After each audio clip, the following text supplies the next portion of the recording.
Pakistan Peoples party تھی۔ یہ دونوں جماعتیں 1990 سے لے کر 2018 تک اقتدار میں آتی جاتی رہی تھیں۔ اس دوران 1995 میں عمران خان کی قیادت میں پی ٹی آئی بھی وجود میں آ چکی تھی، مگر یہ جماعت اس زمانے میں نہ تو اتنی بڑی تھی اور نہ اتنی طاقتور کہ پورے ملک میں تو دور پنجاب میں بھی پی ایم ایل این کو ٹکر دے سکے۔ اس لیے پی ایم ایل این اور پی پی پی نے پی ٹی آئی کو کسی خاطر میں لانے کے بجائے اپنے آپ کو نورا کشتی میں ہی مگن رکھا۔ پی ٹی آئی کو خاطر میں نہ لانے کی ایک وجہ یہ بھی ہو سکتی ہے، جو عمران خان کرکٹ کے میدان میں پاکستانی قوم کی آنکھ کا تارا تھا، اسی عمران خان کو سیاست کے میدان میں پاکستانی قوم نے کوئی خاص پذیرائی نہ دی تھی۔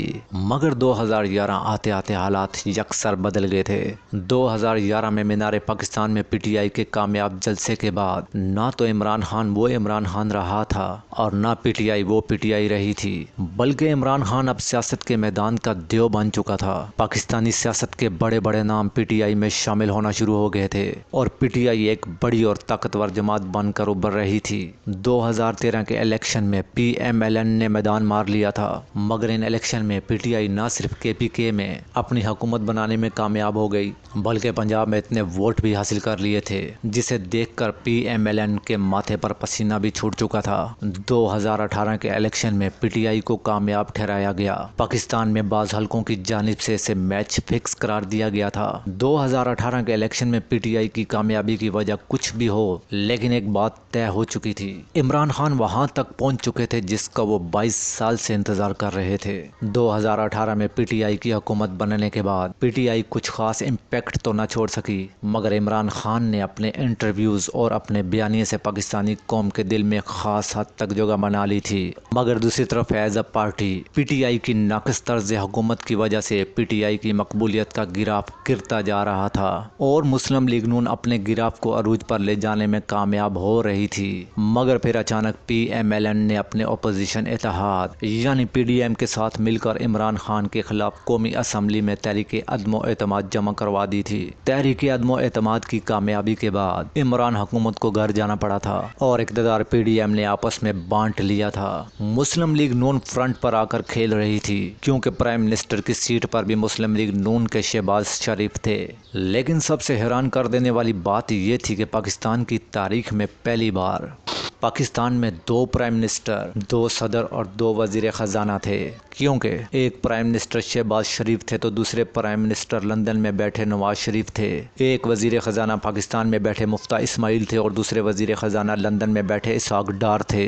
ایک صدر صدارتی محل میں بیٹھے عارف علوی تھے تو دوسرے صدر بنی گالہ میں بیٹھے عمران خان تھے۔ ملک کی اکانومی بہت تیزی سے زوال پذیر تھی، روپے میں حد سے زیادہ گراوٹ آ چکی تھی اور مہنگائی 70 سال کے تمام ریکارڈ توڑ چکی تھی۔ پی ڈی ایم کی یہ حکومت ان کے لیے ڈراؤنا خواب تھی۔ مہنگائی کا طوفان اور ناقص طرز حکومت ایک دیو بن کر پی ایم ایل این سمیت پی ڈی ایم میں موجود تمام سیاسی جماعتوں کی مقبولیت کو نگل چکا تھا۔ دوسری طرف عمران خان اپنے کامیاب بیانیوں سے ہر گزرتے دن کے ساتھ مقبولیت کے ریکارڈ توڑ رہا تھا، جس کا نتیجہ یہ نکلا کہ 2024 کے الیکشن میں پی ٹی آئی اور عمران خان کے حمایت یافتہ آزاد امیدواروں نے میدان مارتے ہوئے پی ایم ایل این اور پاکستان پیپلز پارٹی کو کوسوں دور چھوڑ دیا تھا۔ ریاست کے پورے پریشر کے باوجود پی ٹی آئی 92 سیٹیں جیتنے میں کامیاب ہو چکی ہے۔ عمران خان یہ ثابت کرنے میں کامیاب ہو چکے ہیں کہ الیکشن جیتنے کے لیے آپ کو نہ تو روایتی سیاستدانوں کی ضرورت ہے، نہ الیکٹیبلز کی اور نہ کروڑوں روپے کی۔ اگر آپ کے پاس فائٹر لیڈر اور ایک کامیاب بیانیہ ہو تو چاہے آپ جیل کی سلاخوں کے پیچھے ہوں یا لاکھوں لوگوں کی بھیڑ میں،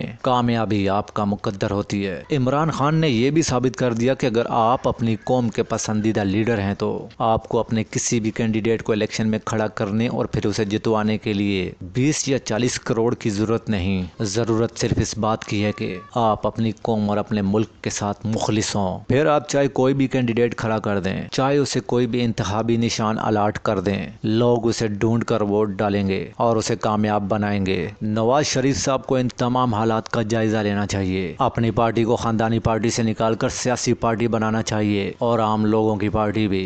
2024 کے الیکشن میں پی ایم ایل این کے وہ امیدوار جو کروڑوں روپے خرچ کر کے الیکشن میں اترے تھے، وہ پی ٹی آئی کے ان امیدواروں سے بھی ہار گئے جن کے چہرے تک لوگوں نے نہیں دیکھے تھے۔ یہ سب باتیں اپنی جگہ، مگر سوال صرف یہ ہے کہ کیا مسلم لیگ نون اپنے اس دور حکومت میں کچھ معجزہ کر سکتی ہے جس سے اس عوام کو ریلیف ملے اور پی ایم ایل این کی کھوئی ہوئی ساکھ بھی بحال ہو؟ اگر پی ایم ایل این اس بار بھی معجزہ کرنے میں ناکام ہوئی تو پھر یاد رکھیں، آئندہ آنے والے الیکشن میں عمران خان پاکستان کی سیاسی کتاب سے شریف نام ہی ختم کر دے گا۔ یہ اقتدار مسلم لیگ نون کا آخری اقتدار ہوگا۔ اپنی ویڈیو کو یہیں پر ختم کرتے ہیں، ملتے ہیں اپنی اگلی ویڈیو پہ۔ اگر میری ویڈیو اچھی لگی ہو تو اسے لائک کریں، چینل کو سبسکرائب کریں اور گھنٹی کے بٹن کو دبانا مت بھولیں تاکہ میری آنے والی ہر نئی ویڈیو آپ تک پہنچ سکے۔ پاکستان زندہ باد۔